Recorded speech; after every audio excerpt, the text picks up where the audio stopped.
Good evening, everyone. Matthews, I see you're here. You can go off mute. Good evening, Tiz. How are you? I'm well, and yourself? Very good. Thank you for asking. Very happy to be part of this conversation today. I'm happy that you're here as well. There's been a very big demand for someone to come in and educate us on the tax topic. And I'm really glad that you availed yourself. Yeah, thank you. It's not common that people are very excited to hear tax, so I'm glad to hear that there's an audience of people eager to hear about tax. Okay, great.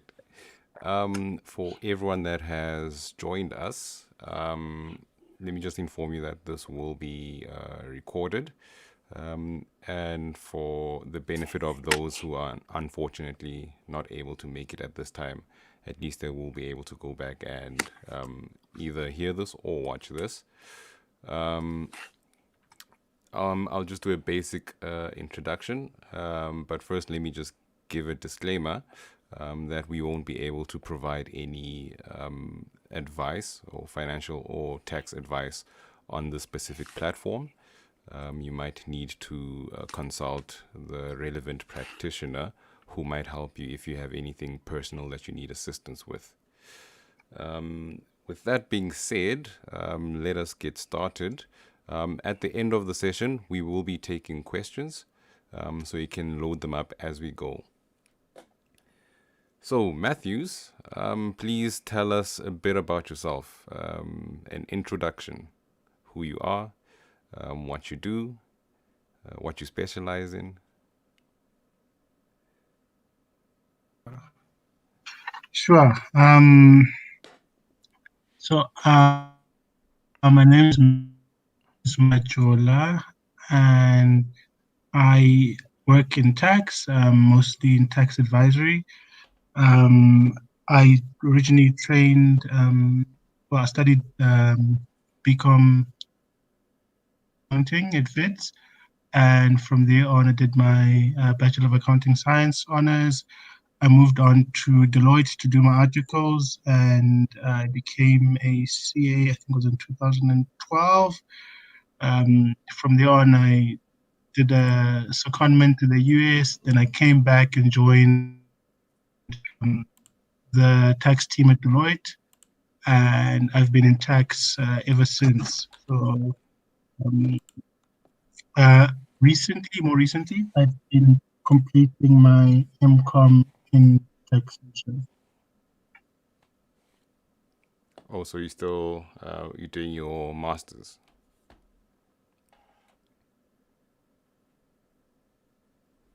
Yes, I'm doing my master's in South African International Tax at the moment. Okay. How has the journey been for you within the tax space? It's mostly complicated for most commoners like me. How have you found the journey? So it's interesting because I didn't actually think that when I was still a student, or I didn't have a dream of working in tax or anything like that. But I sort of just gravitated into the tax space. I enjoyed the complexity. I enjoyed the different permutations, and it's almost like solving a Rubik's cube. That's what I think about sometimes, because there's so many things you have to think about at the same time, and there's so many moving parts. So I've always enjoyed that type of problem solving and those type of challenges. So, and that's why I gravitate towards tax, I guess, and that's why I find it interesting. Oh, okay. I'm sure you have seen the community that has grown on the Twitter space, more especially last year when the lockdown happened and everyone got so interested in investments and stocks. And one would basically say on the most part, people have neglected to think about tax. probably only when the tax season comes around, and then people start to think, well, I start to think that, oh yeah, I made quite a bit. The taxman has been applauding me from the background, and he's coming to knock on my door. But there's a very little understanding of what or of how tax could impact us. So just a brief question. What are the main taxes that one should consider when it comes to investments and stocks as a South African? Sure. So that's an interesting question. So when it comes to tax, there's saying that there's only two guarantees in life. So in many aspects of our lives, even though we don't think about it, there are many tax implications. But specifically with regard to investments in, I guess, shares, equities, bonds, or whatever investment you have, the main tax types that could have an impact for an investor, it's mostly Securities Transfer Tax, commonly referred to as STT. There's dividend withholding tax, sometimes referred to as DWT, or dividends tax. There's also interest withholding tax, and then broadly there's also the income tax and capital gains tax. Okay. So let's dive into those one by one and get a better understanding of how they actually work. So the first one you mentioned was Securities Transfers Tax. What is that? Sure. So securities transfer tax is referred to as an indirect tax. It's a transactional tax. So similar to that, every time when you have a transaction, that's when the indirect tax is levied. Specifically, securities transfer tax is levied every time when a security is transferred from one beneficial owner to another beneficial owner. And in simple terms, what that means is that every time when someone buys or sells a security, it is subject to tax at 0.2.5%. And what is meant by a security? Anything that's a share, or share in a company, or a depository instrument that represents a share, or even shares in a CC. They all constitute as defined in the Securities Transfer Tax Act. Is this kind of tax anyway avoidable, or is it a guarantee? If you trade securities, you have to pay this. Yeah, so this one here, it's very difficult to do any anti-avoidance, because how it works is that what is referred to as a member of the JSE, but in terms of the act itself, but what really that means is that the broker, or the your transferring agent, is required to withhold that 0.25% on every one of your trade. So um, you don't actually, it doesn't sit with you. You don't have to disclose it to SARS, but it's actually the broker who does it and withholds the tax and pays it on your behalf. Oh, okay. So basically, as we transact, the tax is withheld and paid, and we don't have to account for it at the end of the financial year. Is that the gist of what you're saying?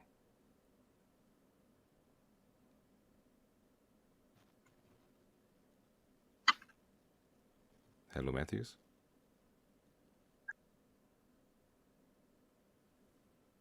Matthews, we can't hear you.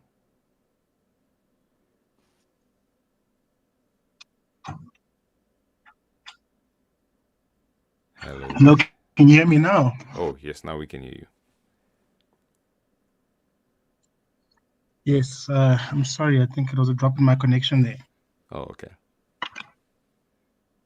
So, did you get my question or my summary? Please repeat the question. So I was saying basically, the securities transfers tax is something we don't really need to approach SARS for. Every transaction we do, it's already being dealt with in the background for us. Yes, similar to that. So everyone pays VAT. However, it's only the shop we're buying that levies the VAT. No, okay, okay. So that I think that one is quite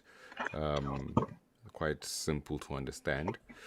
And then we have dividends withholding tax. What is that, and why do we call it withholding tax? Is it something I'm withholding from SARS? Don't we all wish we could withhold from SARS? Um, so a dividend withholding tax is, or actually, before we get into that, maybe in broad terms, what does withholding tax mean? So withholding tax is really the beneficial owner. It's a term that's used in tax legislation, but it's essentially the person who earns that income is the person who's subject to the tax. Now, you can have two regimes for tax where you do your self-assessment tax, where at the end of the year, as you mentioned earlier, you go to SARS and then you go to the website and you declare your income. So that's the one regime. And then there's also a withholding tax regime where someone else who's a trusted party is required to take a portion of your money and pay that over to SARS before it actually hits your bank account. So, and that's called a withholding tax. So, in some cases, it can be a final tax, but I'm not going to really get into that. But so a dividend withholding tax is a tax that's levied on the beneficial owner of the dividends. So the person earned the dividend income, and someone else is required to withhold that on behalf of the shareholder. And what that means is that if a company declares to the shareholder a dividend of 100, in South Africa, the dividend withholding tax is 20%. So the company is required to take 20% and pay it over to SARS, and the owner of that dividend income only receives the 80. So that's how broadly dividends withholding tax works.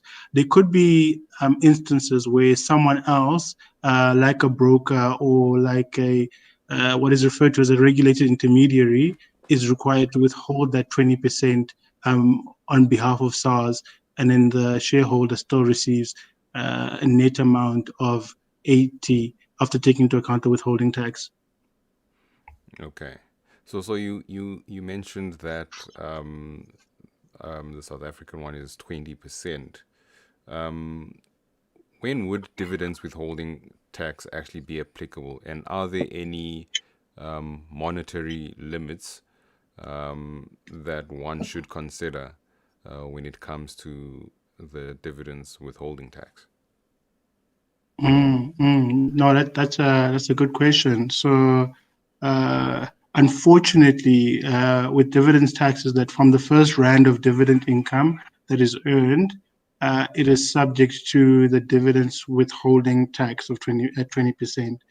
And it doesn't. There's certain exemptions against dividends tax, and that looks at certain kinds of dividend might be exempt from dividend tax, or certain individuals or let's say beneficial owners might be exempt from dividends withholding tax. So as an example, companies generally are exempt from dividends withholding tax in South Africa. Pension funds are exempt from dividends withholding tax, but individual investors, natural persons, generally don't have an exemption against dividends tax, and they're subject to the dividends tax at 20%. Okay. And then how would foreign dividends be treated? Are they the same as South African? Is the withholding tax the same in terms of percentage as compared to international companies? Another really good question. So I think we need to differentiate between foreign dividend and South African dividend. So, and what that means is that in terms of South African tax law, um, dividends, local dividends withholding tax is levied on any company that is resident in South Africa or listed in South Africa. And that 20% withholding tax is levied in South Africa and paid over to SARS. Now, if you have a foreign company that's not listed in South Africa, um, and in the country where that entity is listed, it could be subject to dividends withholding tax, and then the dividends tax will be payable in that country. So, for example, the US levies a 35% withholding tax. I think in the UK it's around 15%. Sheesh. Belgium levies 15%. So they vary, mostly around 20%, but it's it varies from country to country. Okay. And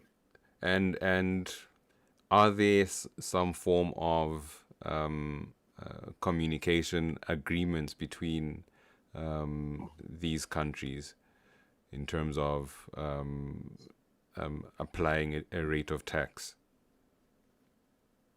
Yeah, so interestingly, because so there are what are called double tax agreements or tax treaties to prevent the double taxation of dividend income or most of income. So what happens is that a South African individual is subject to tax on their worldwide income. So wherever you earn that income, you will be subject to South African income tax or on that. Um, and if we follow that example, if you're earning dividends in the US, for example, so the US will want to levy a withholding tax of 35%, and South Africa will then also want to tax you on that. So there's a double tax agreement that states that if you're a South African who earns dividend income from the US, the South African government and the US government have agreed that the US government will then lower that withholding tax to 15%. So then the US will only effectively apply 15% withholding tax, and then South Africa or the rest of it can be taxable here. Similarly, is that we normally apply a withholding tax of 20%. However, because of that same treaty, US individuals are also allowed to then only be subject to tax at 15% because of the tax treaty. Oh, okay. And so how would one then go about reclaiming their dividends or approaching the tax department in foreign countries in terms of their dividends withholding tax? Can one communicate with the IRS? Good question. So, it differs from different countries. So, if we take a step back and, just to understand how the double tax treaties work and how you actually get to that 15%. So, for example, if you're a South African individual who invests in a US stock, and normally the US applies a 35% withholding tax. Now, because of the treaty between SA and the US, I could be mistaken, I think it's like 30%. But I mean, be whatever the rate is, it's way higher than the 20% that we have here. The treaty says 15%. Now, what normally happens is that the broker, or as I mentioned earlier, the regulated intermediary, is required to withhold that dividends and pay it over to the IRS in the USA. And but if they recognize that you are indeed a South African uh, investor who's tax resident in South Africa, then you're entitled to that reduced rate, so the treaty rate of 15%. So what happens is that the US has something called a relief at source mechanism, and what that means is that South African investors sign a document. It's called a W-8 BEN for individuals and W-8 BEN-E for entities, um, and they give it to the US broker. And what that document does, it identifies that the investor as a South African individual who's entitled to the treaty rate of 15%. So the broker knows that in relation to this individual, we don't apply the 35% withholding tax, we actually apply 15%. So what happens is that in that instance, assuming that everything has been submitted and your broker has received your W-8 BNE, if the US entity had declared a dividend of 100, you will end up receiving a net amount of 85 after taking into account the treaty rate, as opposed to, I'm assuming, like, let's say if the rate was normally 30%, you would have ended up receiving, 70%. But that doesn't always work like that. So there are certain countries that don't have a relief at source mechanism, and you're required to do a reclaim process. And what that means is that when the dividend is actually levied, so for example, Belgium doesn't have a relief at source mechanism. So what that means is that they levy the 35%, and in Belgium it is 35%. The treaty between South Africa and Belgium once again reduces it to 15%. But when you receive your dividend from the Belgium entity, you actually end up receiving 65, and you're required to fill in a different form and then go back to the Belgium Revenue Authority. So you actually write to the Belgium Revenue Authority, and then they give you back that excess over the 15% in the treaty. So it is an area where investors kind of tend to lose out if they're not aware that they've invested in a Belgium stock and that they are actually entitled to that dividend withholding tax reclaim. Considering our group of investors that we have here and the platform that they mostly invest on, I'm pretty sure it's very unlikely that they are invested in Belgium. Um, but that is a very interesting thing to know. I do see there's a question on Twitter, and I was also curious about this actually. This question is from Tyrell, planning a bit of tax avoidance there. We're just curious, how would this work on reinvesting dividends? I know that platforms do give you the option of reinvesting directly instead of the dividends being paid out to you. Would I still be paying tax, or would I be able to avoid it by having it automatically reinvested in the stock? Mm. So yeah, I mean, dividend reinvestment schemes, they're quite common, and I mean, companies do that a lot, and I've seen some exchange traded funds also do that as well. But we must remember that when it comes to the dividends withholding tax, uh, it's levied before the income even hits your account. So in most cases, the broker or the company paying the dividend is required to withhold that amount and then pay you the net amount. So what actually ends up happening in a dividend reinvestment scenario is that if you are entitled to receive a dividend of 100, withholding tax of 20 is levied, you receive a net of 80, and then that 80 ends up being reinvested in the company to acquire the additional shares. So you can't really avoid the dividends withholding tax in that instance, because it's the net amount after taking into account the withholding tax that gets reinvested. Okay. Okay. So though, um, just like death, dividends withholding tax is almost so sure. Yeah, so guarantees in life, death and taxes. I mean, unless you've got your own private company and you come up with very complex structures, but for most institutional investors, the dividends tax is pretty much guaranteed. Okay, but now I'm curious. My mind is actually wondering. In the case of dual listed companies, so a company that's listed here and elsewhere, how would the dividends apply, or the dividends withholding tax? How would one have to approach that scenario? Very, very interesting. So, dual listed entities, if we think about it from a SARS point of view and how they've regulated dual dividends withholding tax on dual listed company, is that normally dividends tax is applicable on South African companies. However, it's also applicable to South African inward listed entities. And what that does is that normally a withholding tax is levied at 20%.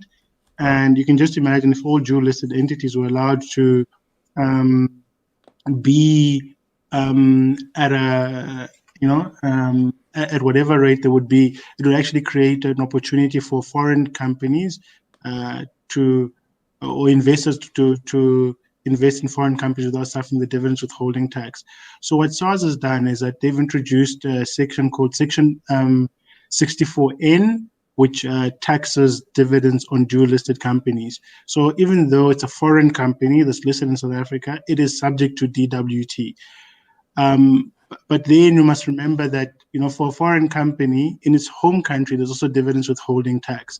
So 64N works together with the foreign dividends withholding tax exemption, but effectively results in the dividends withholding tax of 20% applying. So if I give an example, if we think about Richmond CFR, that entity is listed on the JSE, but is primarily listed in, I think it's Switzerland or Belgium. Now, I think it's Switzerland, but so the Swiss authorities will initially levy a 35% withholding tax, and they don't have a relief at source mechanism. The double tax agreement between South Africa and Switzerland also reduces the rate to 15%. I swear it's not always 15%, but it's just an example we're talking about. It's 15%. Now, what ends up happening is that so it's subject to the initial dividends withholding tax at 35%.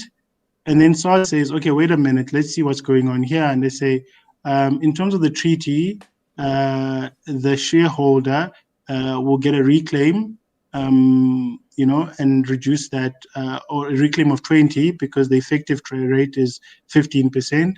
Then SARS applies a 64N, 64N dividend, which is the difference between the treaty rate and the South African dividends withholding tax rate. So that means that the broker, now you've got a local broker who then pays the 5% over to SARS. So what ends up happening in real life is that CFR would declare a dividend of 100, 35% is immediately payable in Switzerland, and then 5% is payable in South Africa. So the resident ends up receiving, or the investor ends up receiving 60 of the original 100. They're then supposed to do a reclaim process and then recover 20 from the Swiss Revenue Authority. Oh, okay. So it seems quite complex. And then yeah. Oh, but I must say that, like in some of these dual listed, so if you think about like CFR and some of the Investec, AB InBev, they do have a process on the investor relations section, and then they do document the reclaim process, and they've got a vendor that assists them with doing the reclaim. So if you do have those shares and you did hold them over a dividends period, you can reach out and then try and get your refund from the Swiss authorities. It should go quite quickly once you've filled in all your forms. Oh, okay. You speak a lot about the Belgium, Switzerland, and the US. But I know that some of the South African investors, especially the ones that are using a very popular low-cost platform, have some exposure in the Australian markets. How would dividends from the Australian side, if you do know, affect an investor from South Africa?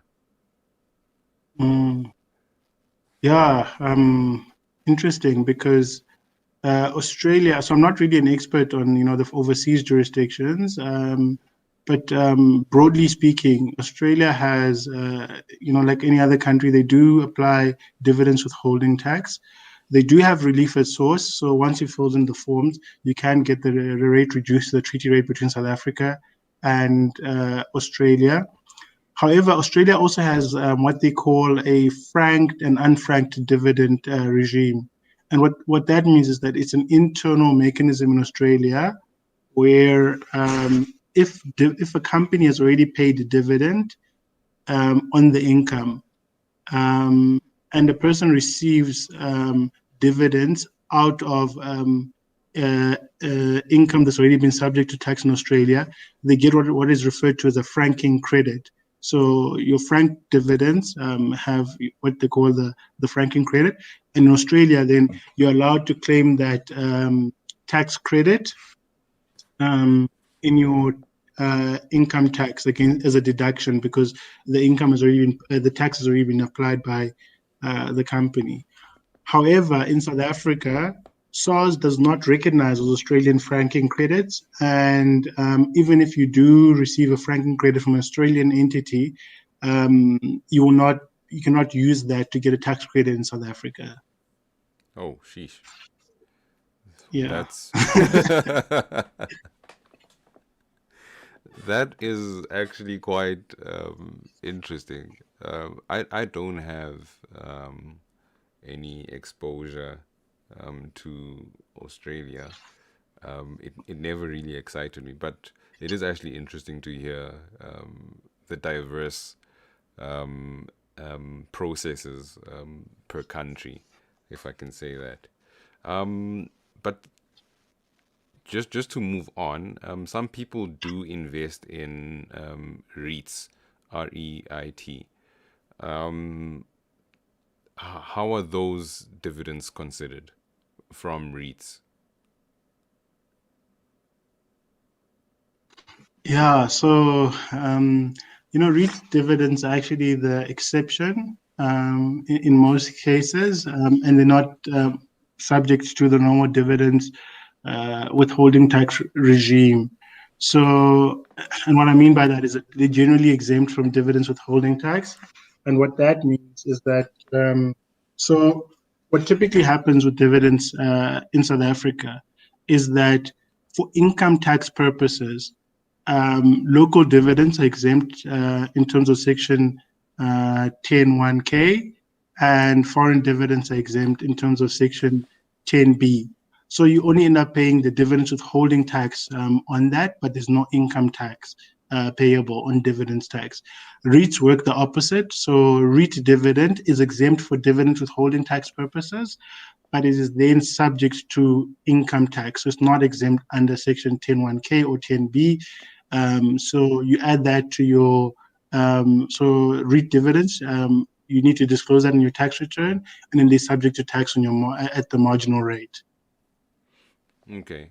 I'm speaking of income tax. There has been a lot of requests for clarity when it comes to income tax and CGT. When I initially sent out the communication that we would be having you, and I asked some people to throw in some questions, this was one of the hotly requested questions. So let's go for income tax first, because I did note that you did mention it in the beginning of the the discussion. And Mm. how does one basically calculate the income tax from the sale of shares, and how would this differ from CGT? Hmm. Hmm. Good question. That's probably the most asked question in tax. I think that a lot of it's an age-old question, and a lot of the case law around tax, like half of them, the ones that actually are not administrative, deal with the question of income versus capital. So, is it subject to income tax, or is it CGT? And it's an important question because we know that the rates are different between capital gains tax and income tax.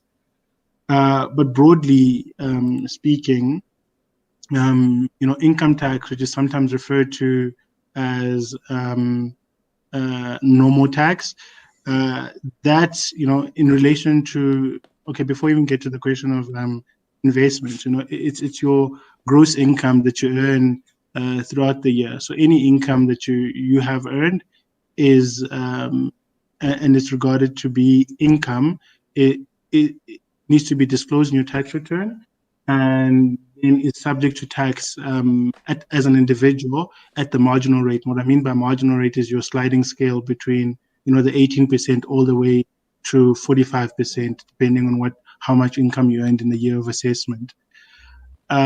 So specifically in relation to your share portfolio, is that any gains or losses that you make in your trading, or your profits, they need to be declared in your uh, income tax if you are trading, and if your main purpose is to buy and sell shares at a profit, then the profit that you make is subject to normal income tax. Okay. And then, yeah. Oh, no, go on. Sure. Oh, because and then how that gets calculated is that in terms of the Income Tax Act, it's governed by Section 11A and Section 22 of the Income Tax Act. So any purchase that you make as a share trader will qualify for deduction in terms of Section 11A, because that's a trade that you're conducting.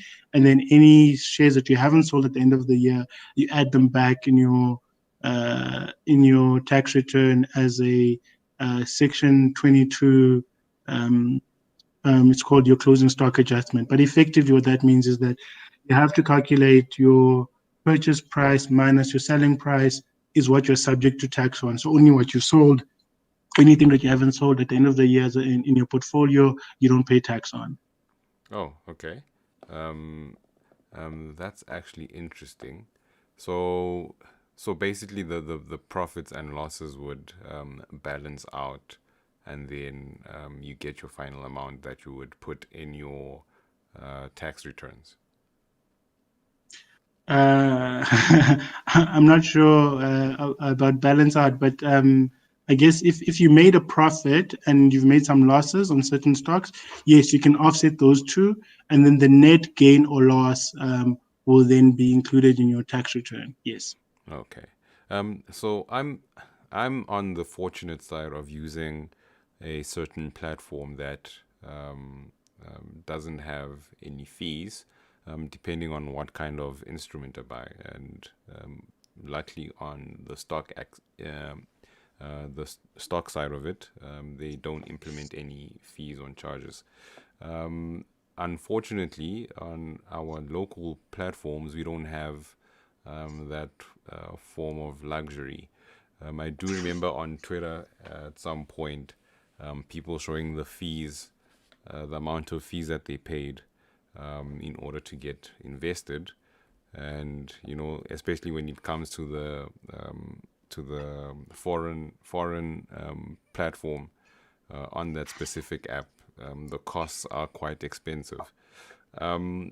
Would this be able to assist an investor when it comes to calculating the income tax, the costs that they had to suffer to be invested or make trades? Yeah, so if you are a trader and you are trading and you're earning an income off that trade, and this applies broadly to any trade that you're conducting, is that in terms of the Income Tax Act, you are entitled to a tax deduction for expenses that you incur in the production of income. However, it is important to note that you could be earning dividend income as well, and dividend income is what is exempt income.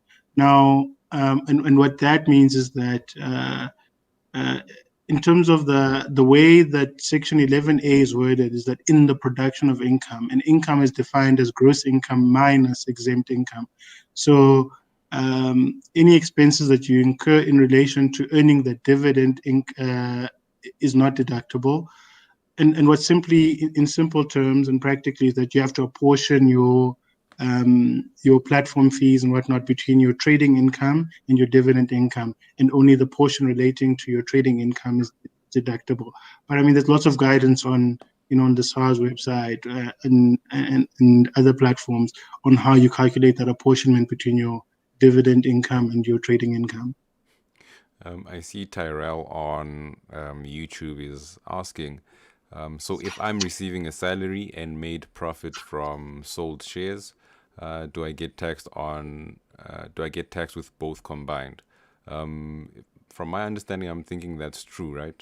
That would be then considered his entire income for a specific year.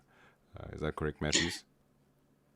Yeah, I'm glad you mentioned the year. So tax is somewhat an annual event. So and it looks at the year of assessment. So every year SARS will publish tax tables, and then they'll look at your total income that you've earned over that. So it is a combination of all your worldwide income. So your trading income, any rentals that you've earned, your salary income, that all gets combined together to get your taxable income for the year. And then using your taxable income for that year, they determine what the tax rate should be. So quite right. Yes, Tyrell. So I hope that answered your question. I'm just curious, and I'm sure most of the people are curious as well. How do you actually how does the profit from the sale of a share get classified as income or capital gain? $1 million question. So, yeah, so I mean, I think this is where the tax advisors make their money, hey? So, but strictly speaking, so what SARS refers to is something called, there's your trading income, and then there's your, which is sometimes referred to as revenue gains or something like that. And then there's what also referred to as capital assets. Now, how SARS has defined that, they've said that if you have bought shares with the main purpose of reselling those shares, I mean, this is just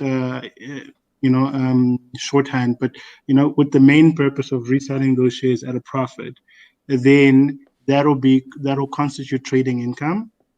And if you've bought shares for long-term capital appreciation, or primarily to hold and earn a dividend income, so then that's most likely capital in nature, and that's an objective test. Now, and that means that they look at all of the circumstances, the reasons why you bought the shares, the reasons why you're selling the shares, and if you can prove to SARS an audit, and you've got documentation objectively saying that yes, at the time when I bought the shares and I sold the shares, the intention was to hold them as capital, then it's capital gains tax. If your intention was to hold them as to resell at a profit, then it's trading income and is subject to income tax. there is a rule in Section 9C of the Income Tax Act that says, so this is, hard and fast rule that says that if you bought shares and you kept those shares for a period exceeding 3 years, so without selling, and you for a continuous period of 3 years, then they're automatically deemed to be capital nature. If you bought them and you sold them within 3 years of acquisition, then they default to being revenue nature, so subject to income tax.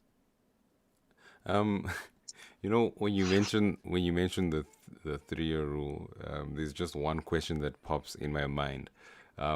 Is that on Twitter I see there's a lot of FOMO involved in buying the stock and buying that stock, and what you get basically is in a space of a year people shift from multiple instruments trying to catch the wave, and I'm assuming that since most people do that, it's quite likely that the activities would probably be considered as income tax. Yeah, so yeah, there is a lot of tax precedents around this. It's called a scheme of profit making. So there's actually court cases around this principle of, if you find an opportunity and you have the intention of buying something and then quickly making some money out of it. SARS regards that to be a revenue in nature, so that's subject to normal tax. So and it could be a various other, even outside your share trading. But if you enter into a scheme of profit making and you have the intention of quickly making a profit, it is regarded as a scheme of profit making and is subject to tax at the marginal rate and not the CGT rate. This is going to be a very interesting year when people have to do their tax returns. I'm actually looking forward to see what the reaction will be later this year. But on the topic of CGT, how do we actually calculate that? No, good question. So CGT is calculated slightly different from normal tax, but how it works is that CGT arises on the disposal of an asset. So if you hold an asset and you acquire an asset, there's no tax consequences there, whatever capital assets you acquire, but only on disposal. And the disposal is actually defined in the Income Tax Act to mean any act of sale, any act of forbearance, disposal, sequestration, and so on and so forth. But for investment purposes means really when you sell that share or you donate it to someone else. But when you sell the share, then you have a CGT event. On CGT, they refer to as the gain is calculated as your proceeds minus your base cost, and that gives you your headline capital gain. And then from there on, you take away your annual exclusion, which is 40,000 Rand for individuals. And then any gain in excess of that is included in your taxable income. You can offset any gain or any losses that you've carried forward from the previous year. And if you do have a net loss position in the current year, you can't deduct that against your normal income tax. You have to carry it forward to the next year of assessment.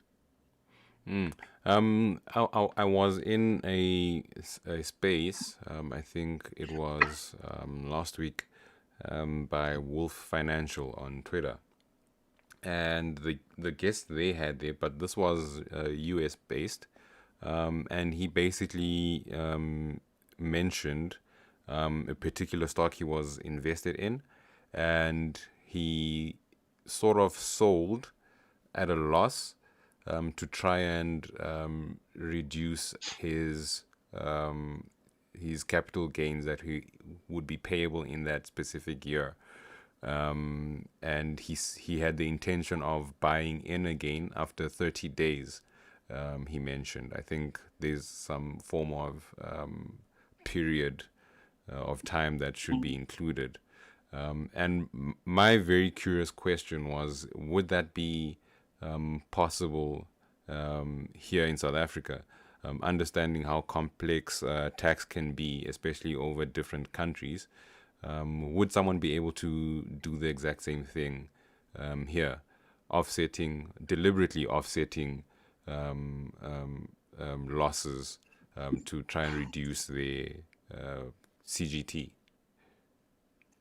Sure. So another really good question. Another sort of area where we get a lot of queries on.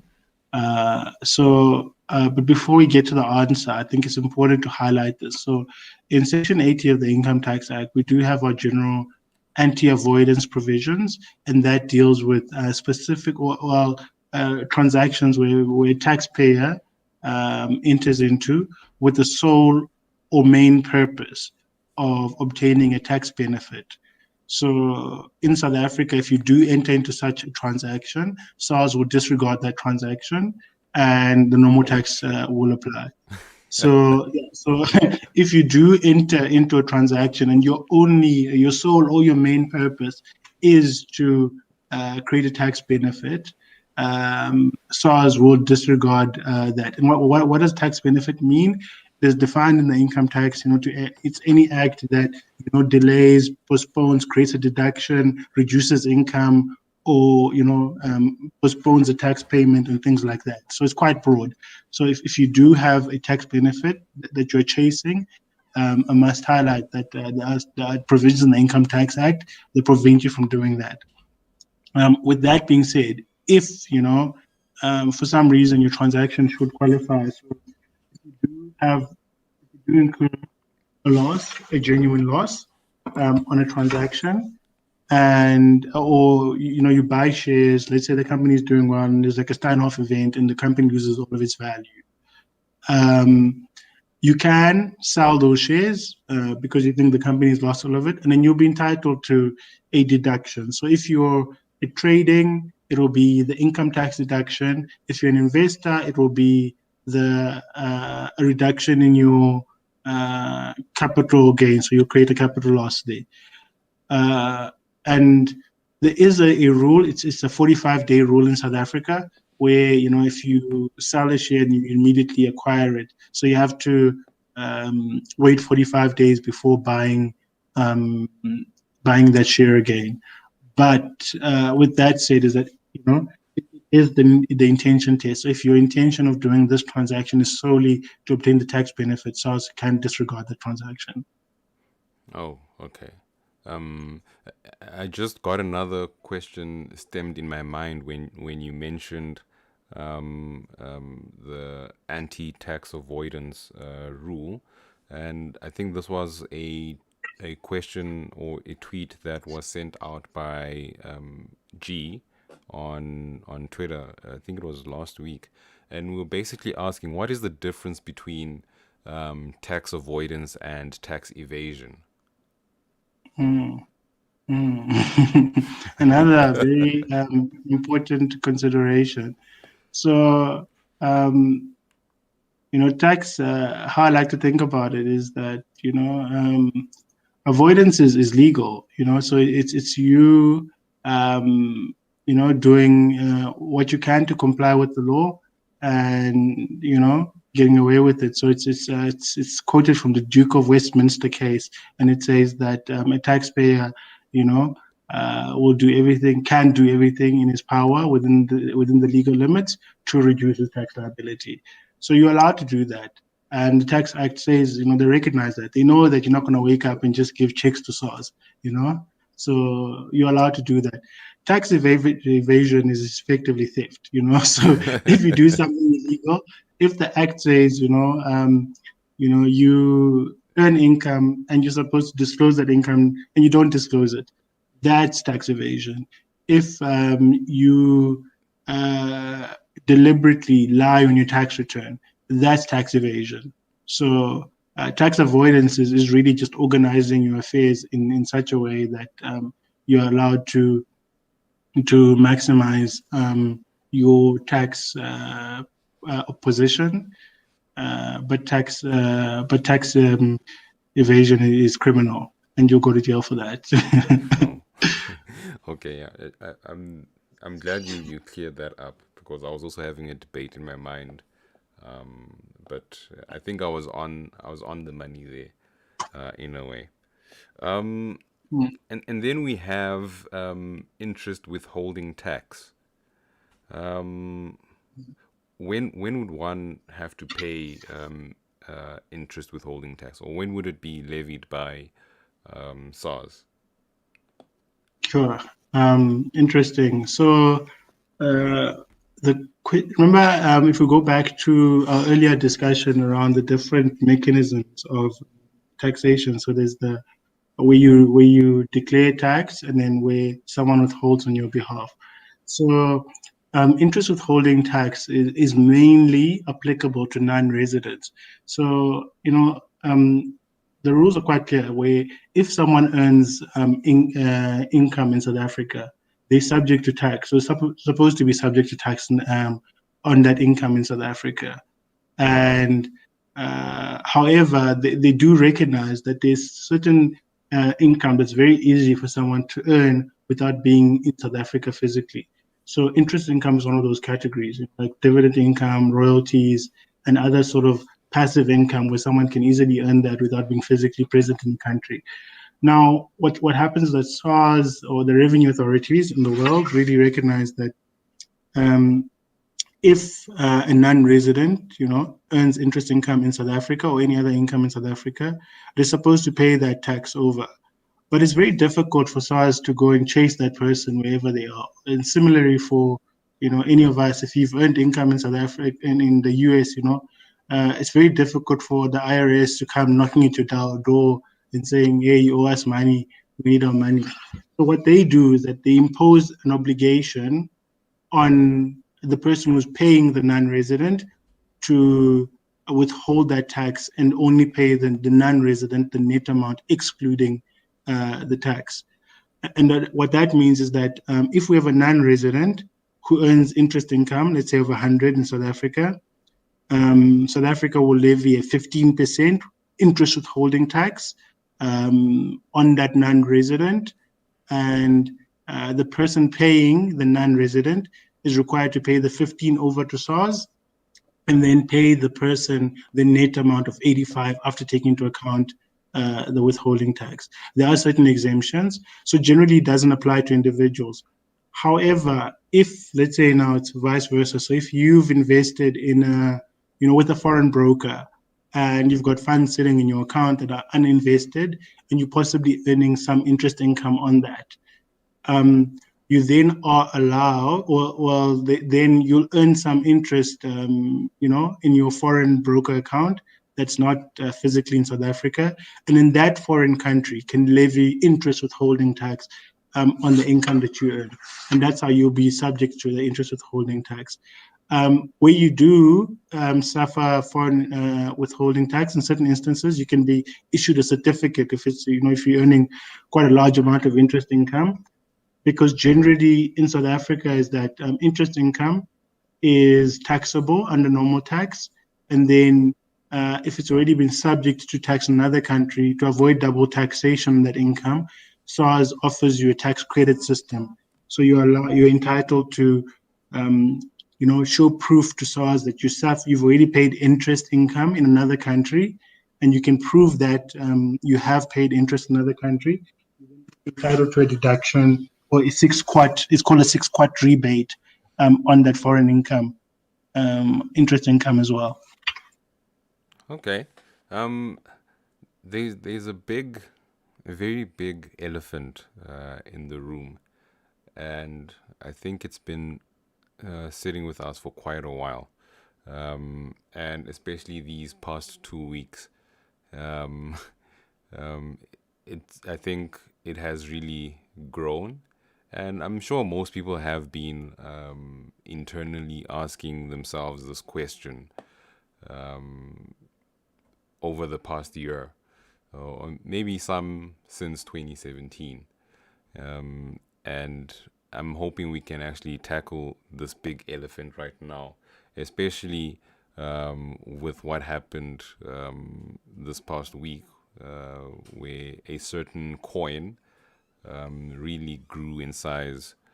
And what I'm talking about is cryptocurrencies. Has SARS even considered cryptocurrencies, taxing on cryptocurrencies? What is their view on this specific type of investment? Good question. No, SARS is always looking for new ways to tax people. So they've already considered cryptocurrency before even it got too loud. So although there's not a specific tax regime for cryptocurrency in South Africa, in 2018, SARS already issued a position paper regarding how they view cryptocurrency transactions. So, I mean, things have moved since then, and it's like things like airdrops and which SARS hasn't yet considered, and ICOs and all of those things. However, the taxation of cryptocurrency, SARS has communicated a view, and what they said is that they don't view crypto as a currency; they view it as an intangible asset of some sort. So generally, when you buy and sell an asset, it is subject to tax. And if you do switch one cryptocurrency for another, they'll view that as a bartering transaction. And the example that they use, I remember one of the conferences, they said they viewed it as like a sheep, swapping a sheep for a goat. So it's exactly the same thing. But, however, the South African tax system does have rules, and specifically in the 8th schedule to the Income Tax Act, there are rules around barter transactions that specifically address barter transactions as well. But long story short is that any gains and losses that you realize on your cryptocurrency will be subject to tax. The question of whether those gains and losses are subject to income tax or capital gains tax is once again up to the investor to determine. But I mean, the guidelines are, if you are actively trading in cryptocurrencies, then it's going to be seen as trading, and that will be gross income and not capital. If you acquire cryptocurrency with the view that to hold as a long-term investment, then it will be treated as a capital gain. And then finally, if you hold it for the 3 years or longer, it most likely will default. So it's persuasive that it also default into capital. And if you hold it for less than 3 years, most likely it will be seen as a short-term profit making. So so that in a nutshell, that's how SARS views cryptocurrency transactions.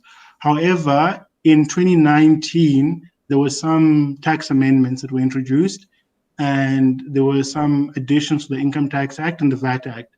So in the VAT Act, cryptocurrency or crypto assets, as they refer to in the Act, are defined as a financial service, and that means that for VAT purposes, it is not a supply; it's an exempt financial service. So there is no VAT on the buying and selling of cryptocurrency itself. If you're a crypto exchange and you're providing the service, there is VAT. But if you're an individual investor who's buying and selling crypto, there is no VAT levied there. And then they also included it in Section 20, which deals with assessed loss for individuals. And sometimes Section 20 is referred to as what suspect trades, where if you make a loss on your cryptocurrency trading, you're not allowed to offset that loss against other revenue streams. So let's say I'm a salaried individual, I earn a salary, and I've got a little cryptocurrency trading account, and I make a net loss on that in a year. I can't offset that against my salaried income. That loss is ring-fenced against other cryptocurrency trading gains. So I'm allowed to carry that forward into other years, but I cannot offset cryptocurrency losses against other types of income.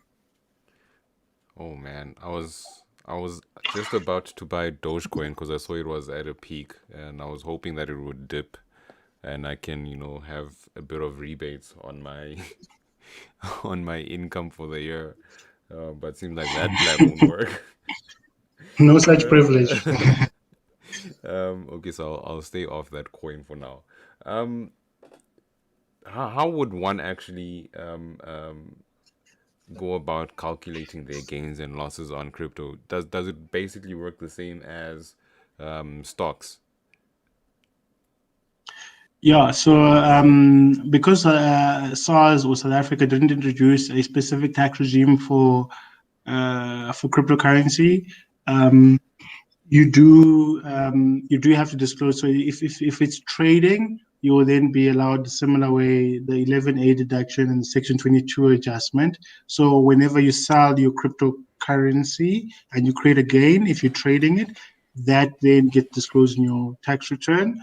And then if you are investing and you're holding it for long-term capital appreciation and it's regarded as capital, then it'll be treated as in terms of the CGT rules, and it will be subject to capital gains tax only on disposal as well.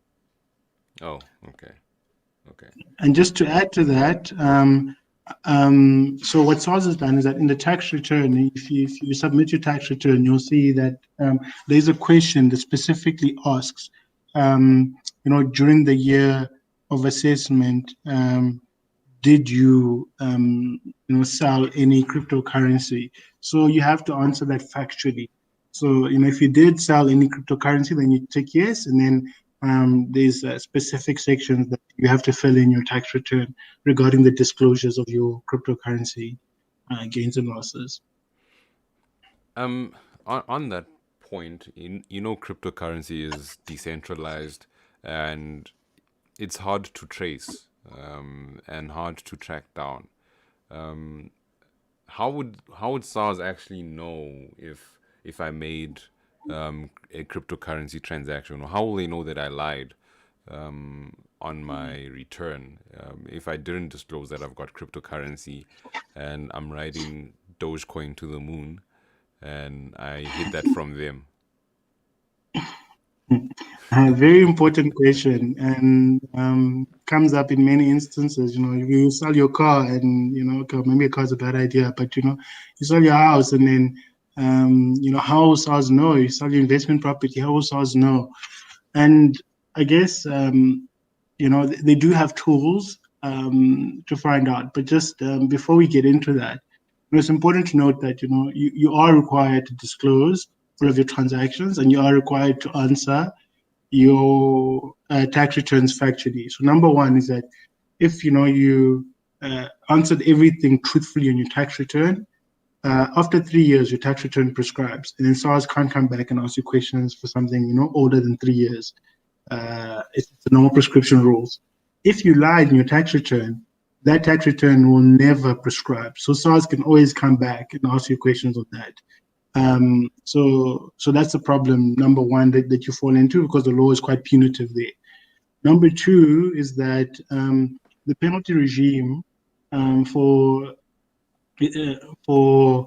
unpaid taxes is extremely punitive.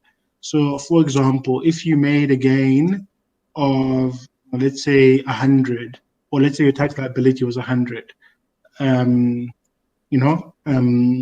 in relation to a trade, but then you don't disclose that to SARS, and then somehow SARS at a later stage finds out that you have this 100 rand tax liability that you didn't disclose and you didn't pay to SARS.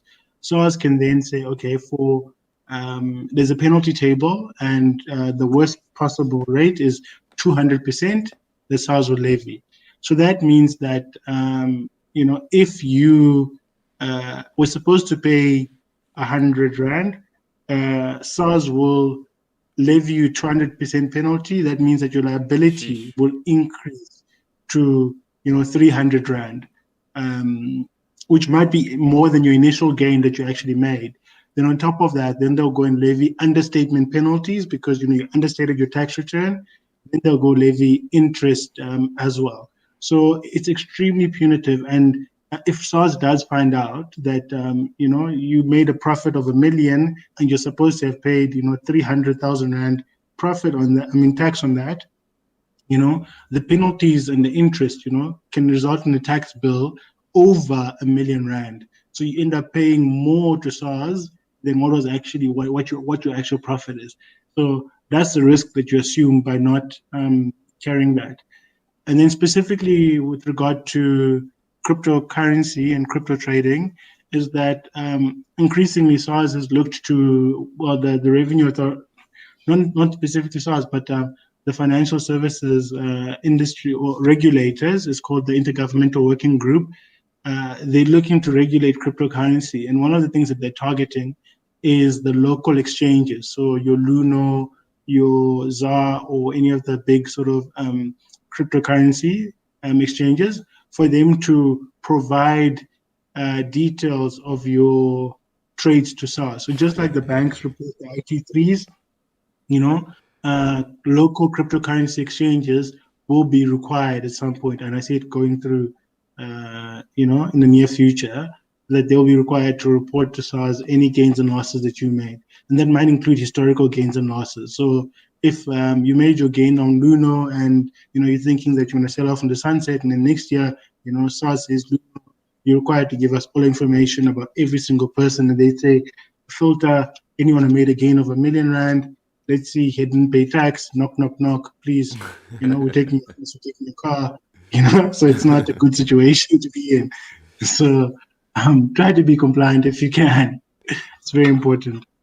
That's actually very interesting because I'm just thinking now that most people have had access to cryptocurrency from South African exchanges, and that transaction is basically always there. That you bought a cryptocurrency, even if you sent it out to an overseas exchange, they can always ask what happened to it and try and I don't know if they'd be able to trace it, but it does actually leave some breadcrumbs for SARS. You mentioned that they can be quite punitive, especially on the tax.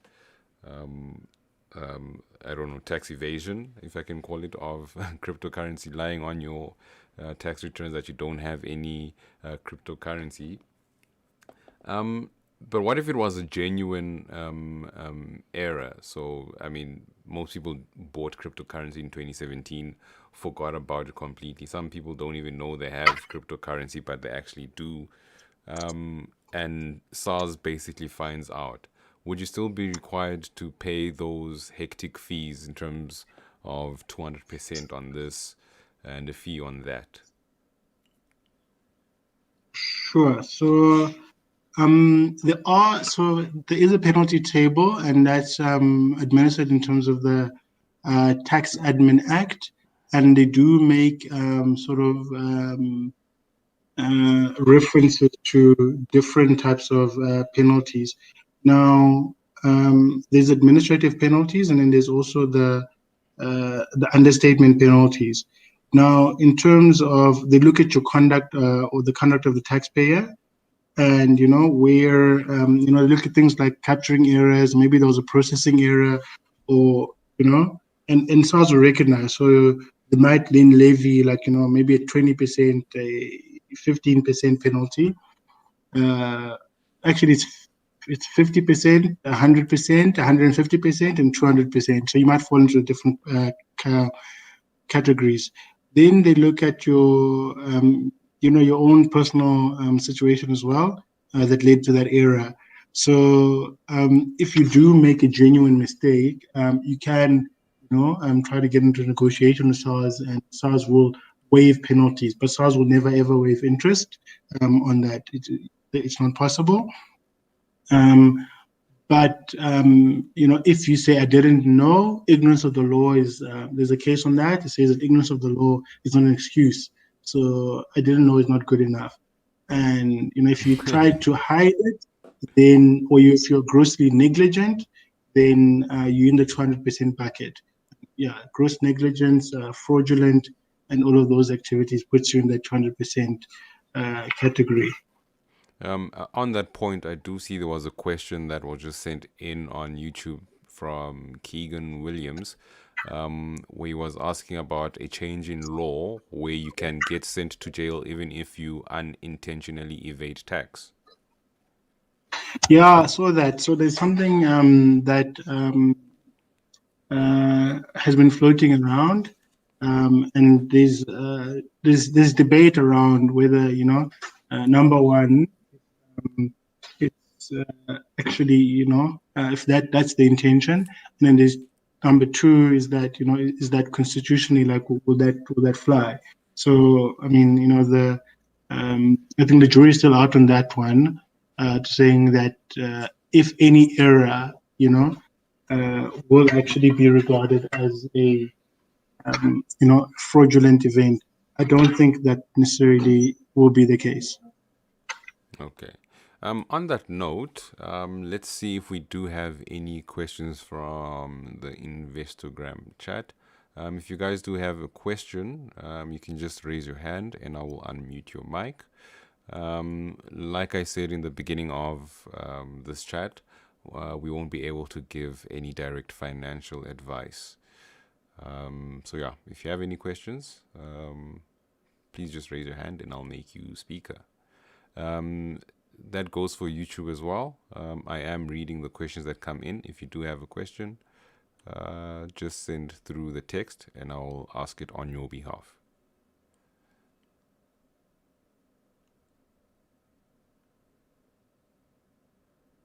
Should we do a countdown from 10? And then if we don't have any questions, we can just basically close off.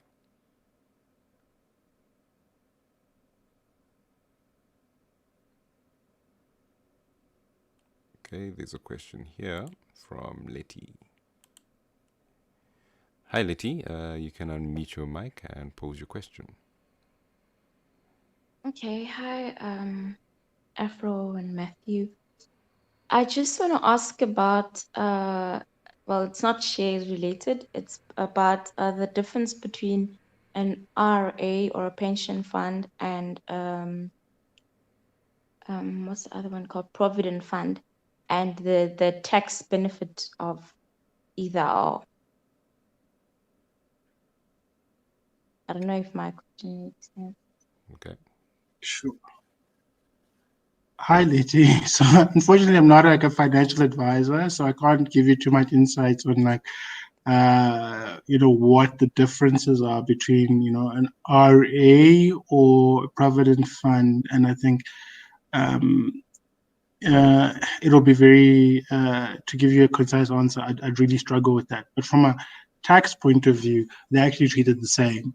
So you do, as an individual, if you make a contribution, or if you make a contribution to your RA, your provident fund, or your pension fund, you are allowed to claim a deduction in terms of the Income Tax Act, and up. So they calculate is either like I think it's up to like 35% of your taxable income before that, or 350,000 rand, the greater of the two.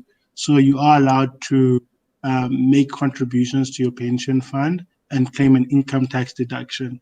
Then on withdrawal, so when you withdraw from that, there's two types of withdrawals that are recognized. So the one is that before your retirement, you can make a withdrawal, but then that's subject to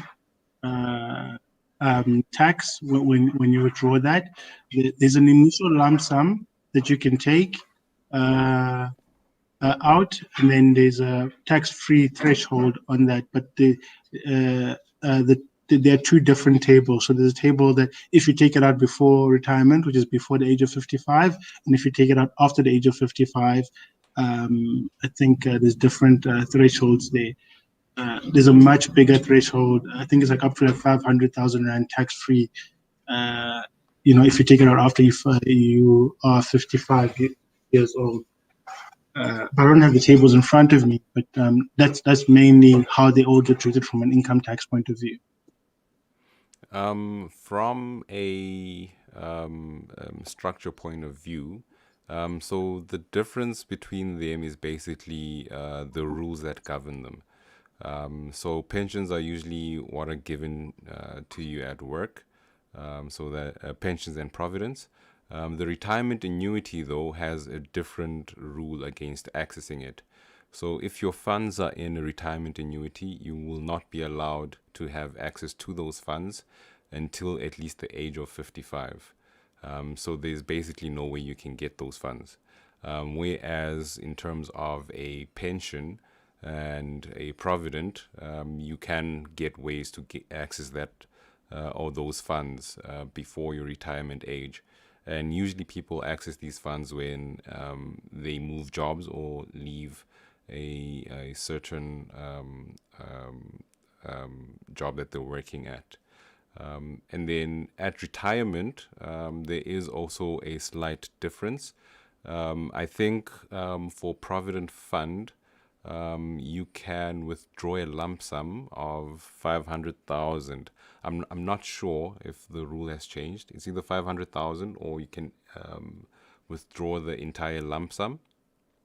When it comes to a retirement annuity, however, you can only get 1/3 of those funds as a lump sum, and then the remaining 2/3 have to purchase a living annuity or an annuity. If you don't want to get the lump sum, you can use the entire retirement annuity to buy your annuity, basically. The only instance I know that you can access the funds of a retirement annuity is if the lump sum is below 25,000. But yeah, the moment it goes above that, you won't have access to those funds in an RA as compared to a pension and provident. I hope that kind of answers you. But I would advise you just look around those rules. They might have changed. Yeah. Okay, thank you. That makes a lot of sense. Okay. Thanks for the great question, Letty. Mamukite, you have a question. You can unmute your mic.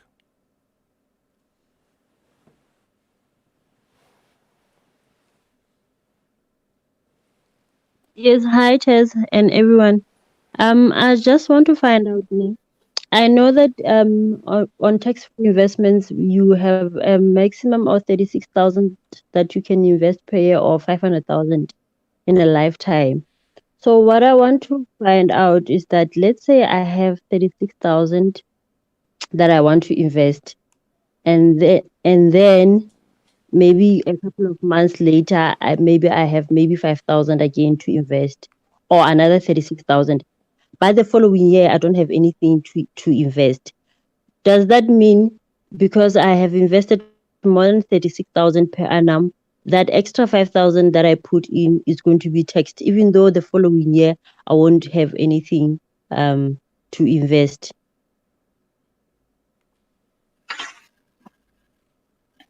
Yeah, Mamukete, sure, that's a good question. In terms of the way the tax-free savings accounts were designed, is that they correlate with the tax years for individuals. So it runs from the 1st of March until the last day of February, 28th, except for the leap year, it's 29th of Feb. So, and that's the period they look at. So if you make a contribution into a tax-free savings account, in that period, in that 1 year period, that exceeds the amount of 36,000, which the limit is currently set at, then unfortunately that will still be subject to the additional taxes at the the marginal tax rate of 45% new tax return, even if in the following year you don't make any contribution. So it only looks at that annual period between 1 March and the last day of February. Oh, okay. No, thanks a lot. Sure. Welcome. Thanks for the great question. I see we had a question. Oh, do you have another question? Mamukete, I saw your hand was up again. Okay, I guess not. Have we lost our host? Oh, sorry guys, I was on mute. There was a question from G, but I saw she got disconnected. So I'm not sure if she's gonna get back.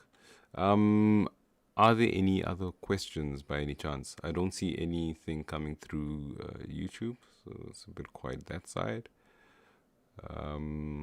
Investogram, any questions? Okay, we've got a question from Koketso. Hi, Koketso. Hi guys, can you hear me? Yes, we can. Okay, I don't really have a question per se, but I do have a comment. I'd like to thank Matthews for a very insightful conversation on tax.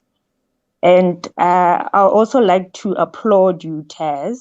I think you had a very methodical way of, asking questions that most of the questions that I had were actually covered during the conversation. And I think what Matthews have said was really an eye-opener because if I can make an example of myself, I started investing last year during the hard lockdown. So from what Matthews have said, it seems like in the eyes of SARS, I'm a trader and not an long-term investor just yet, because I haven't, gone beyond the 3 years that SARS uses to define a person as a long-term investor.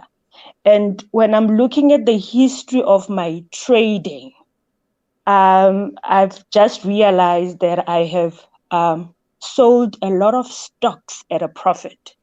So this means that the profits that I have realized are actually going to become my income. So they are going to be seen as an income tax. So I'm actually not looking forward to filing tax return this year. I'm actually dreading that whole process because, I have really done a bad job at my investment. So I just wanted to let you guys know that this was really good. It's really an eye-opener. I just have a question for you, Koketso. Now that you know how SARS would basically classify income, trading, and CGT, do you think your trading or investing patterns will change? Most definitely it has. This whole term of lock in your profits, it's got new meaning now for me because now I have to take into consideration the tax implications around that. So it will really change the way I manage my investment. I see myself having more diamond hands now than paper hand and just selling. So You just reminded me of a question, Matthews. I just want to ask you. So, for people who have been trading frequently, they would basically be considered trading for income, and the profits they have made would be then added into their tax calculations. For capital gains, does SARS, if they consider my investment a capital gain instrument, do they calculate my tax on a year-on-year basis, or do they wait for me to sell that particular stock and then it activates CGT? Sure. Interesting question, but I guess before I get into that, thanks, Koketo, for what you've said. I think we try to be as informative as possible and just spreading the information to as wide an audience as possible. And I'm glad that you were able to find something of value in this discussion. Yeah, so taxes is an annual event, as I said. But remember, with regard to CGTs, a CGT arises on the disposal of an asset. So if you've got an asset and you've bought it and you continue to hold it, that will not create a CGT liability for you up until that asset is sold. Similarly, for someone who is trading, if you are trading and you're making those profits in your trade, it's only when the profit is realized, i.e. sold, you've sold your share and you've realized the profit, then it is subject to tax. If you have an asset, if you're a capital investor and have an asset and you continue to hold an asset, that shouldn't create a tax event in your hands under normal circumstances. I hope I've answered your question. Yes, you have. Thanks so much for that clarity, Matthews. G, I see you're back. I saw you had a question.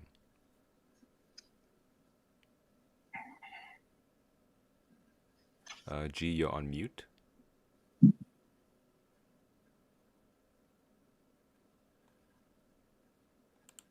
Okay, we'll move on to Mamukete. I saw you raise your hand again.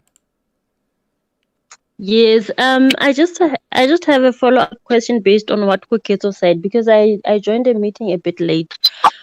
So what she's basically saying is that if you've been investing for less than a year, SARS considers you as a trader, not an investor, because you haven't passed the 3-year mark.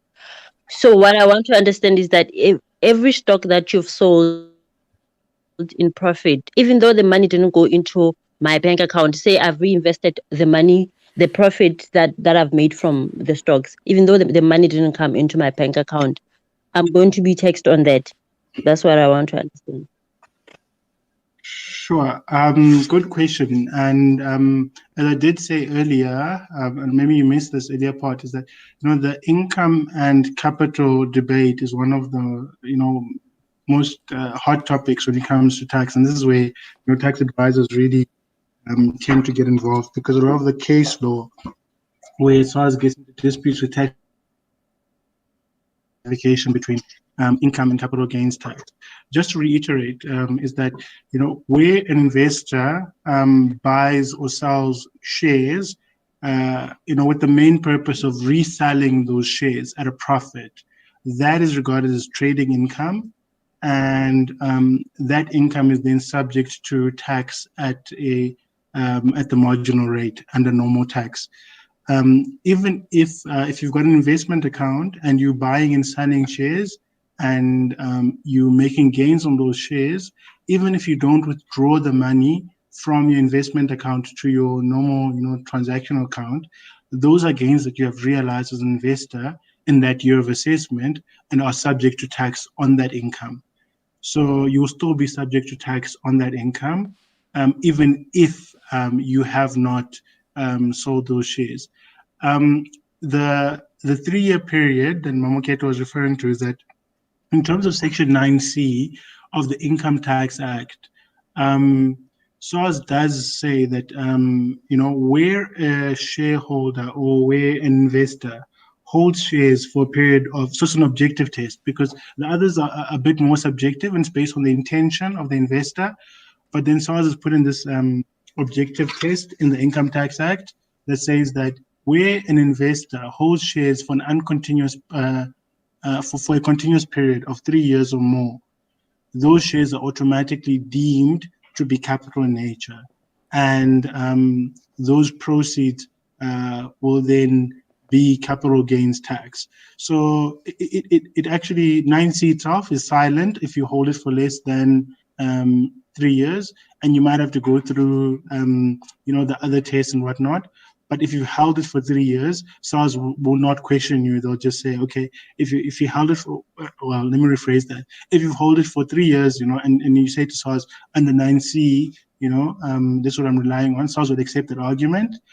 But if you hold it, with the sole or main purpose of just reselling it at a profit, and that was your intention, then that will be revenue in nature, and it will be subject to normal tax, not capital gains tax. Does that address your question? Yeah, it does, but true, that's unfair. But thanks a lot for the clarity. Sure, I'm just the messenger, unfortunately. Yeah, but however, if you want to read more on this, you can go to the SARS website, or just go to just Google it. It's called the Tax Guide for Share Owners. It's written in plain English, in my view, so it's much easier to understand. And then in there is a discussion regarding income versus capital. So for share owners, so if you're a share owner and if you're uncertain, you can just read that section. It will give you some guidance as to how you classify those gains or losses as income or as capital. Okay. Sure. Okay. G, do we have you back? Do you still have a question? Okay. Koketso? Yes, I just like to say I agree with Mamukiti. It seems a bit unfair. Like your intention for an investment can change within the 3 years. I mean, if you're seeing that the company is not okay, but it's actually, realizing profits. But if you see that the company might not do well in the next 3 years and you decide to sell at a profit, like, your initial intention was to invest in that company for a long run, but something changed and the intention also changed. Does SARS not look at that as well? No, I mean that's an extremely really, really good question. So SARS actually does consider a change in intention, believe it or not. So if you do enter, so they look at your intention and and this is where the onus is on you to prove it, that you had this change in intention. So let's say, for example, someone starts out trading and they acquired the share to create a profit on disposal or profit on the sale of the share. Then halfway through, they realize, okay, I really like this company. I think it's a great company.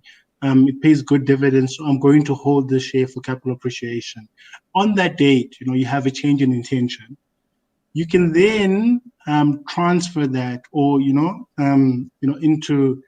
into your capital account.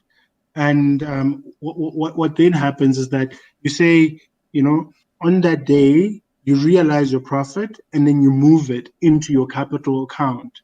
So I've seen there are cases where certain investors will have two accounts with a broker, and then they'll say, this is my trading account and this is my capital appreciation account, to prove to SARS that these shares that I'm holding here are actually for investment, long-term sort of investment purpose, and then these shares here are my trading account, and I'm holding these for profit making.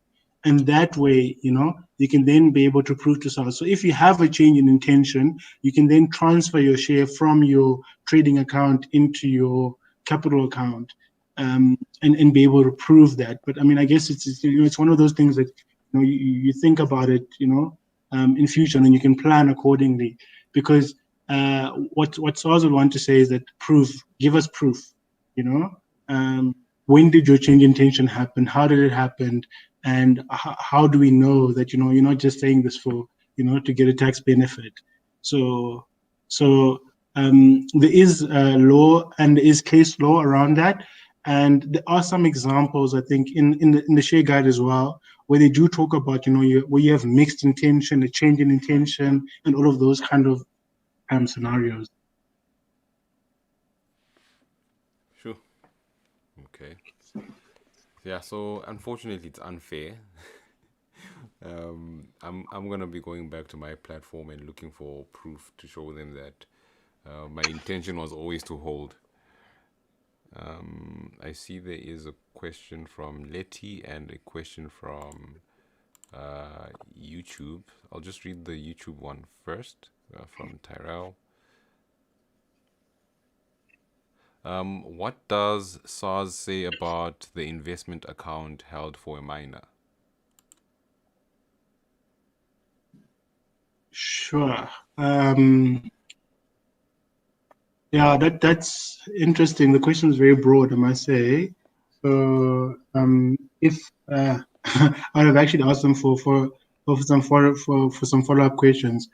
So, there are certain. Okay, so assuming that you're a parent and you set up an investment account, and this is investment for your child's benefit, a minor child, there are certain provisions that allow you to do that, and then the child will be subject to tax in their own capacity. I mean, when they come of a certain age. There are certain anti-avoidance provisions, mainly in Section 7 of the Income Tax Act, that deal with certain people where they try to move income into the child's account to avoid tax on their behalf. So, like let's say the CGT annual exemption is 40,000 Rand. If your gain was more than 40,000 Rand, then you try to split the gain between your account and your child's account. So things like that. So they call attribution rules. And so they are there to prevent those kind of things. But if you're genuinely setting up an account for the benefit of the child, you can do that, and that income will be subject to tax in the hands of the minor. However, there are certain attribution provisions where the intention might not necessarily be for the benefit, entirely for the benefit of the child. So I would have to ask more questions there. Okay. Letty? Okay. In terms of CGT, so your balance, your net CGT can carry over into the other year, right? So I read somewhere that if say you have a net capital loss of say 100,000, and then after the annual exclusion of I think it's 40K, you'll have a balance of 60K and net, which will then so instead of having like a net loss of 100, the annual exclusion actually reduces the net loss to 60K. Is that true?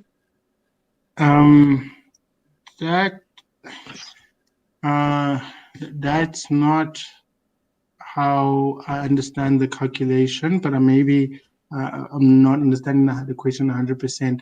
But how it works is that when you calculate your capital gain and loss, you start off with your proceeds minus your base cost. That gives you the calculated gain. From there, you then have any sort of capital losses carried forward from the previous year.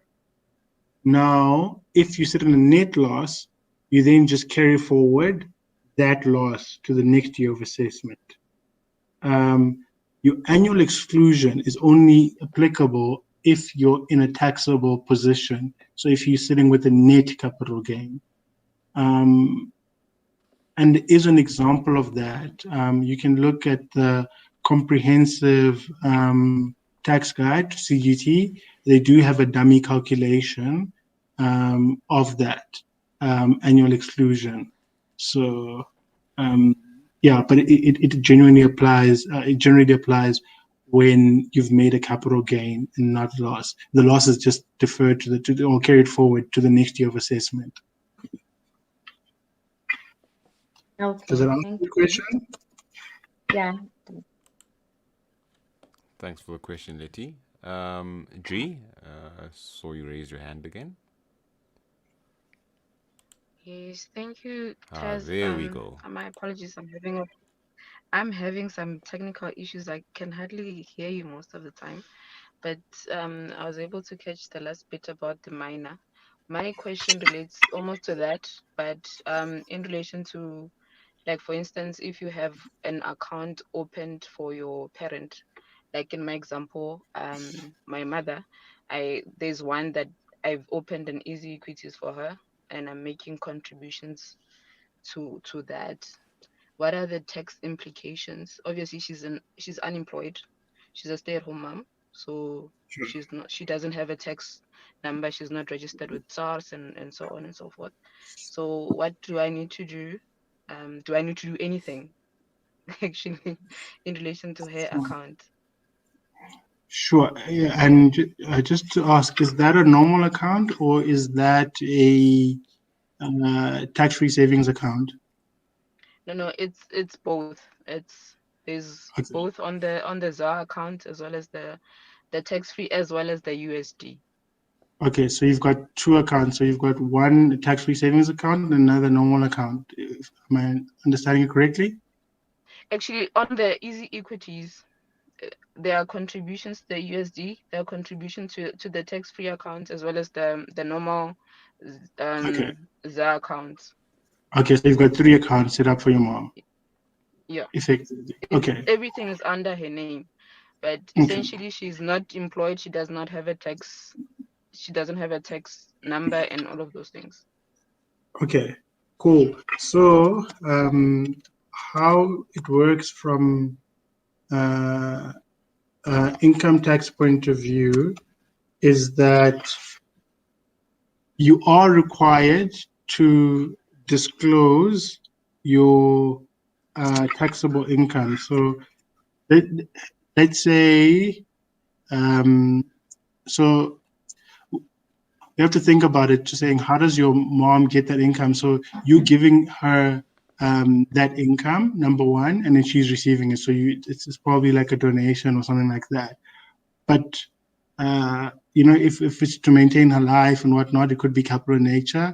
It could be. So that's the first transaction. But assuming we get past that, she's got this income that she's earned because you're giving it to her in her personal capacity, and now that's become her income. Then on top of that, she then goes and invests that income. Even though you're doing it on her behalf, but she's the beneficial owner of those funds in that account, and she's then subject to tax on that income. Now, depending on the person's age, because we have a sliding scale, and there is exemption for certain individuals depending on your level of income. So, like for I think for individuals under the age of 65 and over the 65, they've got a different threshold. And if she is older than 65, then any income less than 63,000 will not result in any tax. So there won't be any tax payable on income on that. If she's between 65 and 75, it's 128,000. That doesn't, so there's no tax liability. You might need to submit a tax return and just disclose the information to SARS. That's a requirement, even if you're below the threshold. But you can look it up on the SARS website, and they do tell you that if you earn an income below a certain threshold, you actually don't even need to disclose. So you have to consider that, saying that how much income has she actually earned in the year of assessment, and then is she over and below the disclosure threshold, and then also there's a tax payment threshold as well. Does that assist you with your question? Yeah, I think that assists me. Thank you so much. Yeah. Sure. And just just double check the thresholds on the SARS website, and then they'll tell you.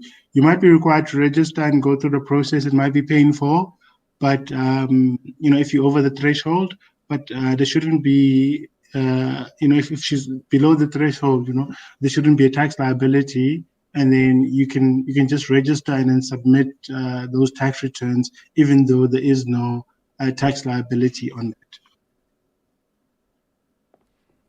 Sure. Okay. That was Okay, interesting. thank you. And maybe can I just follow up? Can I just ask a follow-up question? Yes, go ahead. Sure. It's a funny one. My mom is approaching the age of what's this thing that people earn in South Africa in terms of your social grant for people? Not sure. It's like I've lost you guys pension. again. Can you hear me? Yes, we can. Hello. Oh wait. Can you hear me now? Yes, we Okay. can. I want to find out because she's worried about whether she'll be able to apply for that or not. So based on whatever is invested in her name. Hello? Yes, we can hear you. I think my line has broken off again. You We can hear you. hear me? Yes. Yes, I wanted to find out with regards.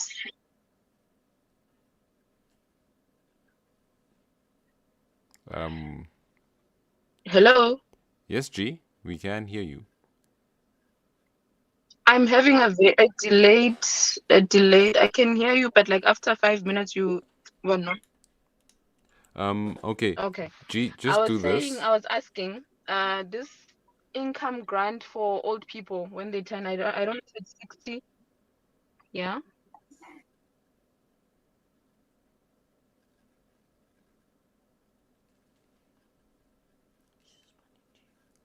I think you should just go ahead and ask your question, because we can hear you even though there's a delay, and then we'll be able to answer as soon as you're finished.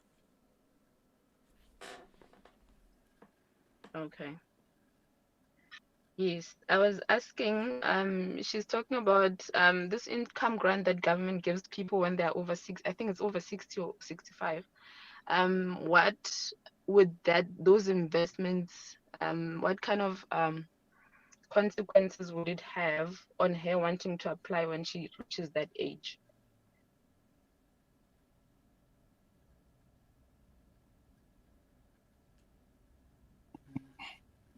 So unfortunately, I mean, that's outside my area of expertise, and we might need to bring in a different person to be able to answer that question. I don't know if Tez might be able to give you some guidance there. Unfortunately, on my side, it's also outside my expertise. I wouldn't be sure. But G, I know who you can ask. You can probably try and approach Gavin that we had yesterday. I did send his details through to the Investogram group. He might be able to assist with that one. Okay, that's fine. Thank you.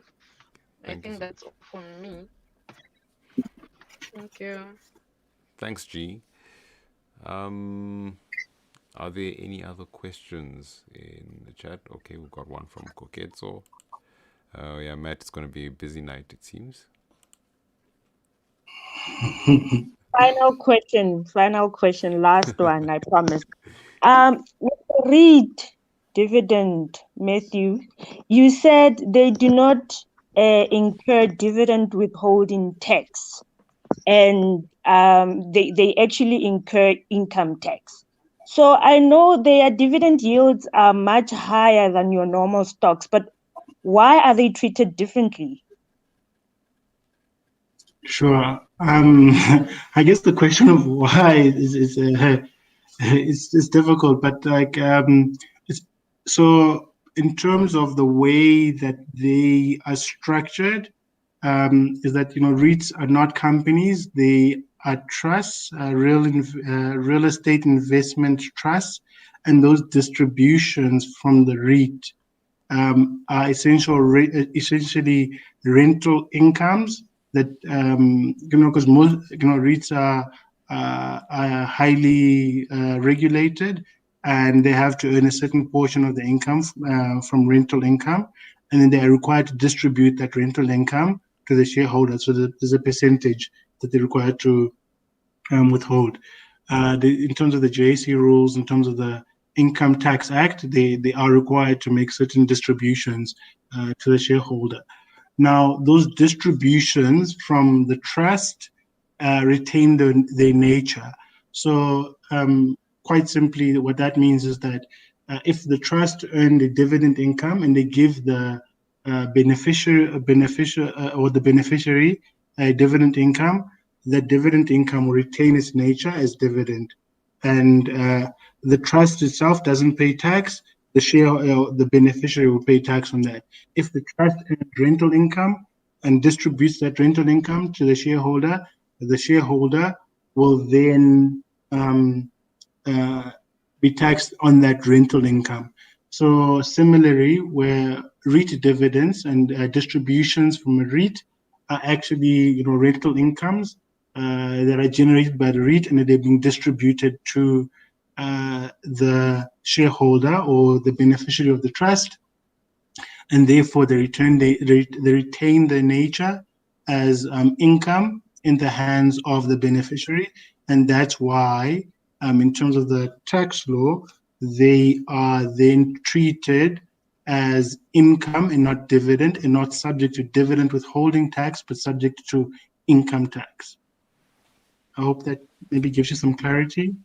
But I'm not really a REIT expert, but I mean that's my understanding of how it works. It makes sense. I hold a couple of REIT stocks, so I got a bit worried there when you were discussing it. Sure. What you'll also see is that in your IT3B statement, so your broker, your South African broker, or your service provider, whoever your regulated intermediary is in you purchasing the shares, they're required to issue you an IT3B statement, and in there they'll disclose, the local exempt dividend, they'll disclose the foreign dividend, and then they'll disclose what is referred to as taxable dividend on that statement. And there's a specific code there for taxable dividends. I just can't remember it. But you take that income and then you go and disclose it in your tax return. Since last year, SARS has started pre-populating those numbers. So what you'll see is that all of your REIT income will automatically be pre-populated in your tax return in the taxable dividend column, and it will increase your tax liability when you submit your tax return. Yeah, I've seen that column and that code on my tax certificate from my broker. Yeah. Thanks for the great question, Koketso. I do see there was a question from Keegan Williams. If I dispose of shares within my tax-free savings account, no withdrawal, do I still need to disclose it in my tax returns?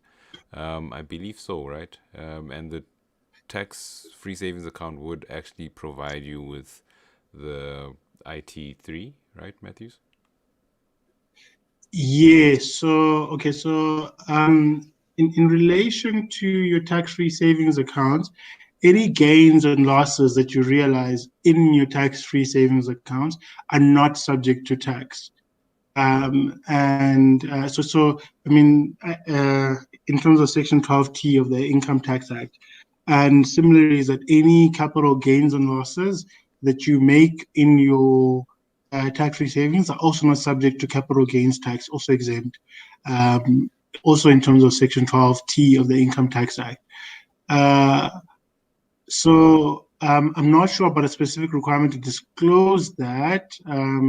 I don't think there is, but I might have to double check that and come back to you, and then you can inform the community if you are required to disclose those in your CGT, because the way the tax return works is that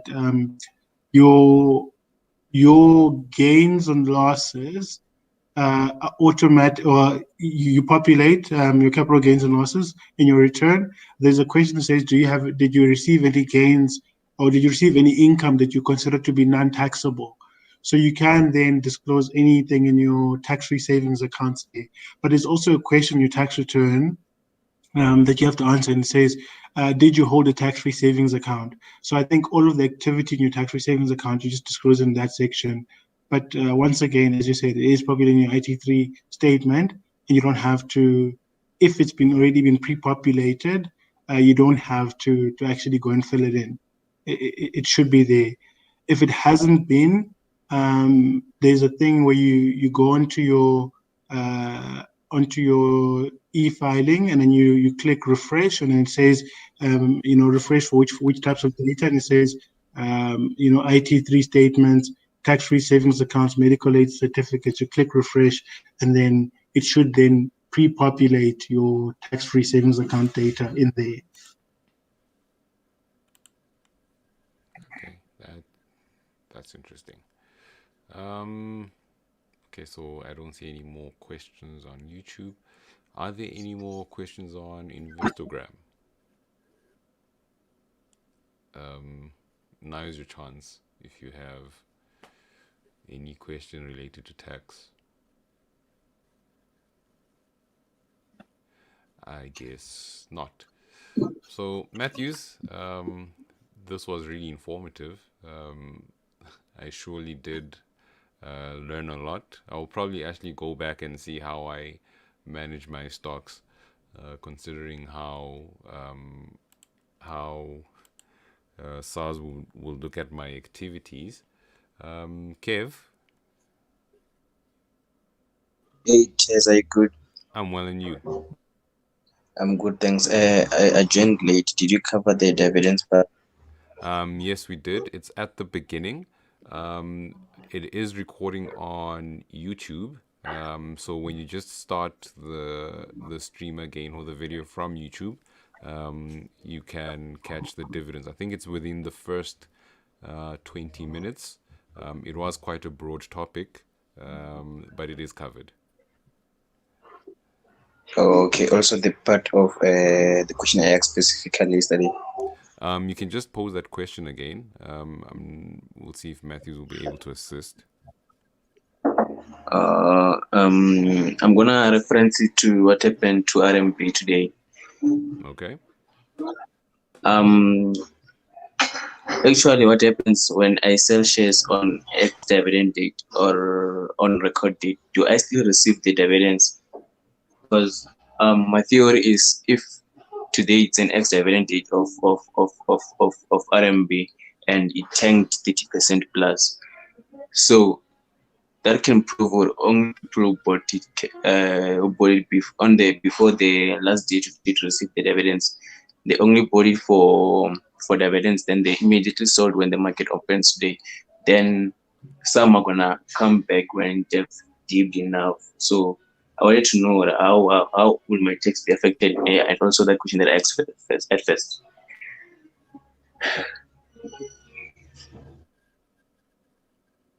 Sure, that's a very interesting question. So there are some cases around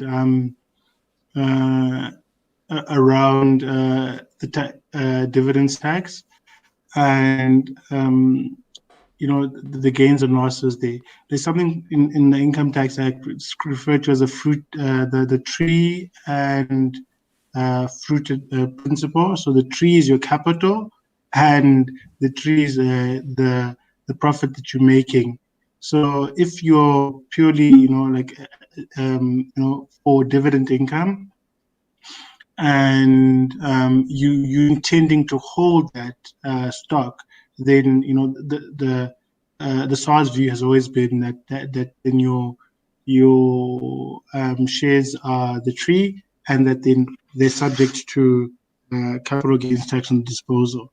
But in this scenario here, where you're trading specifically for the purpose of getting in on dividend date and then selling immediately after, SARS could consider that to be a scheme of profit making, and any gains and loss that you do arise on that, they'll see that this is part of normal trading strategy and could be regarded as